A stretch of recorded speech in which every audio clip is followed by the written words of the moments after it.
자, 드디어 리플이 4,000원을 뚫었죠. 근데 지금 다시 3,900원대까지 밀려 있습니다. 이거 단기 꼭지 아니야? 이렇게 생각하신 분들 분명 계실 텐데요. 결론부터 말씀드리면 아직 끝난 거 아닙니다. 오히려 지금이 초입일 가능성이 더 커요. 자, 지금 리플이 조정받고 있는 이유부터 차근차근 한번 풀어보겠습니다. 먼저 몇 주 전 가격 기억하시나요? 그때만 해도 리플은 2,900원에서 3,000원대였어요. 그런데 지금은 3,900원대. 불과 보름 사이에 30% 이상 상승한 겁니다. 이렇게 짧은 시간 안에 급등하면 당연히 단기 차익 실현 물량이 나오거든요. 게다가 4,000원이라는 가격 자체가 심리적 저항선이라 일부 투자자들이 일단 여기서 수익 실현하자 하면서 매도한 거죠. 그리고 이번 상승은 기대감뿐만이 아니라 실제 자금이 움직이는 흐름이었다는 점이 중요합니다. 지금 리플 시장에서 굉장히 눈에 띄는 변화가 하나 있는데 바로 기관 자금의 유입과 파생 상품 시장의 움직임이에요. 실제로 리플은 이번 상승 흐름 속에서 4개월 최고가를 갱신을 했고 무려 7일 연속 상승세를 기록했습니다. 심지어 비트코인보다 더 강한 퍼포먼스를 보여주기도 했거든요. 그리고 여기서 중요한 건 선물 미결제 약정이 무려 72억 달러까지 급증했다는 거예요. 이 수치는 지난 1월 고점인 83억 달러에 거의 근접한 수준이거든요. 즉 시장 참여자들, 특히 기관과 고래들이 리플에 다시 진입하고 있다는 의미죠. 이건 단기 펌핑이 아니라 돈이 들어오고 있는 구조적인 흐름입니다. 최근 상승은 투자자들의 심리적 기대감에 기반한 부분이 크긴 합니다. ETF, 미국 제도권 진입 이런 것들 말이죠. 근데 아직 결정적인 확정 뉴스는 안 나왔어요. 그래서 기대감으로 먼저 올라갔다가 조금 식는 듯한 흐름, 이게 바로 지금입니다. 진짜 중요한 부분 뭐냐, 바로 이 조정이 건강한 눌림목일 수 있다는 점이에요. 차트만 봐도 지금 이 구간은 이전 고점을 돌파한 뒤에 눌러주는 전형적인 흐름이고 3,700원에서 3,900원 구간, 여기가 지지받고 다시 올라갈 수 있는 자리입니다. 즉 지금 빠지는 건 무서운 하락이 아니라 당연히 나와야 할 쉬어가기라는 거예요. 그리고 앞선 영상에서 여러 번 말씀드렸듯이 리플은 지금 현실적인 재료가 깔리고 있는 상황이죠. 미국 상원 청문회에 브래드 갈링하우스가 출석하고 ETF 승인 가능성은 계속 올라가고 있고 실제 은행들과의 파트너십이 확대되고 있어요. 이건 단기 펌핑 뉴스가 아니라 제도권 진입에 대한 흐름입니다. 그래서 시장에서 리플을 다시 평가하려는 움직임이 나오고 있는 거고요. 자, 그래서 지금 가장 중요한 건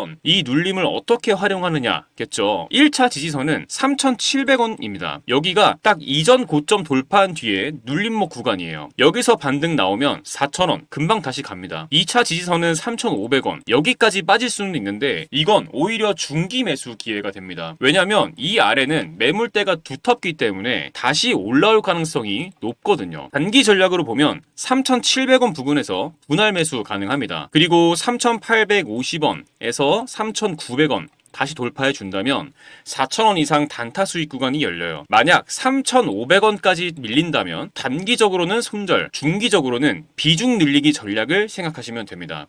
리플은 지금 뉴스 하나만 터지면 4,200원, 4,500원, 5,000원까지도 순차적으로 갈 수 있는 그림이 만들어지고 있어요. 그래서 지금처럼 조정이 나올 때 분할로 진입하고 흔들리지 않고 기다리는 게 중요합니다. 지금 나가면 나중에 후회합니다. 아, 그때 왜 팔았지? 이 말 나오기 딱 좋아요. 리플 지금 4,000원 돌파는 그냥 이벤트가 아닙니다. 이 시장이 이제 리플 차례야 라고 신호 준 거예요. 지금 조정은 오히려 기회일 수 있습니다. 차트는 아직 살아있고요. 뉴스는 쌓이고 있고요. 시장 심리는 아직 초입입니다. 이럴 때 차분하게 자리를 잡는 사람이 다음 상승장에서 웃게 됩니다. 여러분, 2009년 비트코인이 세상에 처음 등장하고 나서 어땠나요? 다 사기다, 저걸로 뭘 하겠냐, 이런 말이 넘쳐났죠. 하지만 지금 비트코인은 어떤가요? 그때 비트코인 한 개 가격 겨우 몇백 원이었습니다. 피자 한 판 값도 안 됐던 그 코인이 지금은 1억을 훌쩍 넘습니다. 그걸 보면서 아, 그때 진짜 살 걸 후회하는 분들 정말 많았죠. 그리고 또 말하죠. 이제 너무 많이 올랐잖아, 지금 들어가긴 너무 늦은 거 아니야? 그런데요, 기회는 늘 사람들이 이미 끝났다고 말할 때 다시 시작됩니다. 시간이 흐르면서 사람들은 서서히 깨닫기 시작했습니다. 이제 이건 단순한 투자가 아니라 세상의 돈의 흐름이 바뀌는 신호라는 걸요. 그리고 지금 그 흐름은 흐름은 이제 국가와 정치가 직접 움직이는 단계까지 왔습니다. 트럼프가 재선이 됐고 그의 정책 하나하나가 시장을 뒤흔들고 있죠. 암호화폐는 미국의 미래다. 트럼프 대통령이 직접 이런 말을 했습니다. 심지어 비트코인을 보유하겠다는 연방정부 관료도 등장하고 미국의 암호화폐 규제가 갑자기 완화되면서 돈의 방향이 바뀌고 있어요. 그리고 중요한 건 이 흐름은 아직 끝나지 않았다는 겁니다. 비트코인이 1억이 넘어가는 지금도 기관들은 계속 사들이고 있고 각국 정부는 이제야 본격적으로 움직이기 시작했어요. 지금이야말로 시작점에 선 순간입니다. 하지만 중국과의 관세 전쟁, 달러 강세, 기준금리 발언들까지 한순간에 시장이 뒤집히는 일도 계속되고 있죠. 이런 복잡한 상황 속에서 혼자 매매하시는 여러분 얼마나 불안하실지 저도 너무 잘 압니다. 내가 사면 떨어지고 내가 팔면 올라가는 가슴이 철렁하고 손이 떨리는 그 순간들, 나 지금 잘하고 있는 걸까? 그 고민 저 역시 수도 없이 겪어봤습니다. 그래서 여러분께 이 말씀 꼭 드리고 싶어요. 혼자 투자하시더라도 혼자 고민하지 마시라고요. 여러분, 투자하시면서 가장 어려운 부분은 역시 언제 매수를 해야 하고 언제 매도를 해야 하는지 이 타이밍을 잡는 것이죠. 더 큰 문제는 대부분이 매수는 하시지만 매도를 못 하신다는 점이에요. 오를 땐 더 오를 것 같고 내릴 때는 다시 올라올 것 같아서 계속 기다리다가 결국 물리신 분들 정말 많으실 겁니다. 하지만 투자에서 가장 중요한 건 조금씩이라도 수익을 꾸준히 보면서 손실을 최소화하는 것이에요. 물론 그 매수 매도 타점을 정확히 잡는 건 말처럼 쉽지 않죠. 그런데 저는 이 방법을 이용해서 지금까지 손실을 최소화하면서 꾸준히 수익을 챙길 수 있었습니다. 그리고 이 방법을 여러분께 공유해드리려고 합니다. 바로 AI 지표입니다. AI가 이평선, 볼린저 밴드 등 실거래 데이터를 기반으로 정확한 매수 매도 타이밍을 잡아서 신호를 주는데요. 직접 보시는 게 빠르겠죠. 자, 이게 제가 사용하고 있는 AI 지표인데요. 자, 리플 차트를 보시면 초록색 바이라고 써져 있는 부분이 매수 신호, 빨간색 셀이라고 써져 있는 부분이 매도 신호입니다. 보시는 것처럼 매수 신호가 나온 구간마다 강한 상승이 나왔고 매도 신호가 나온 구간마다 하락이 이어졌습니다. 이럴 때는 매도하고 다음 매수 신호가 나올 때까지 기다리는 겁니다. 제가 이 지표를 사용한 결과를 공유해 드릴게요. 지금 보시면 승률이 75%, 수익률이 38% 나와 있는 거 보이시죠? 이런 식으로 손실은 최소화하면서 수익을 안전하게 가져갈 수 있었습니다. 자, 시바이누 차트도 한번 보시면 리플 차트와 동일하게 매수 신호에서는 상승이, 매도 신호에서는 하락이 나온 지점들 보이실 겁니다. 이것도 마찬가지로 승률 67%, 수익률은 45% 달성했습니다. 마지막으로 도지코인 차트입니다. 동일하게 매수 매도 신호들 나와 있는 거 확인 가능하시죠? 도지코인 같은 경우도 승률 71%, 수익률 26% 달성해서 수익을 실현했습니다. 요즘 같은 혼란스러운 장에서도 저는 이 지표를 활용해 최근 한 달 동안 70% 정도 수익을 가져갔고 굉장히 만족스럽게 거래를 하고 있어요. 많은 분들이 종목 하나 잡아두고 소위 존버한다 이런 말씀들 많이 하시죠. 물론 존버도 전략이지만 기다리는 동안 놓치는 기회는 누가 책임져 줄까요? 한 번에 큰 수익을 내는 전략은 그만큼 큰 리스크와 긴 시간을 감수해야 합니다. 그보다 훨씬 더 현실적인 방법은 매일 3%, 5%씩 수익을 쌓는 것이에요. 예를 들어 하루에 5% 수익 봤다. 이 말 들으면 어떻게 느껴지시나요? 얼마 안 된다고 생각 드시죠? 정말 그럴까요? 1,000만 원을 가지고 하루에 5%씩 15일 동안 수익을 냈다고 가정을 해보겠습니다. 얼마가 될까요? 놀라지 마세요. 총 수익금은 1,078만 원, 원금 포함 2,078만 원이 됩니다. 2,000만 원으로 시작했다면 4,157만 원, 3,000만 원으로 시작했다면 6,236만 원입니다. 이게 제가 바로 앞전에 조금씩 수익을 쌓고 리스크는 최소화해야 한다고 말씀드린 이유예요. 중요한 건 크게 먹겠다가 아니라 언제 들어가고 언제 나와야 하는지 그 타이밍을 제대로 잡는 것입니다. 이 AI 지표는 그 타이밍, 지금 진입해도 될까? 지금 팔아야 할까? 이 질문에 대한 기준을 잡아드릴 수 있는 도구입니다. 그래서 이 지표를 이 영상 끝까지 시청해주신 우리 구독자분들께 무료로 공유해드리겠습니다. 영상에서 보시는 이 번호, 영상 하단 더보기란에도 적어두었습니다. 문자로 지표라고만 보내주세요. 금전 요구 절대 없으니까요. 편하게 부담 없이 문자 남겨주시고 많은 분들이 받아가셨으면 좋겠습니다. 여러분, 투자는 결국 내가 내리는 결정의 결과를 내가 다 감당해야 하는 외로운 길입니다. 근데 말이죠, 그 외로움 속에서도 우리는 계속해서 더 나은 선택을 해나갈 수 있습니다. 혼자만의 싸움이지만 그렇다고 꼭 혼자일 필요는 없어요. 제가 드리는 이 지표가 가장 불안한 그 순간에 도움이 될 수 있다고 믿습니다. 여러분의 투자, 이제는 두려움이 아니라 확신으로 채워지길 진심으로 바랍니다. 지금까지 신조 있는 코인 투자 김신조였습니다. 감사합니다.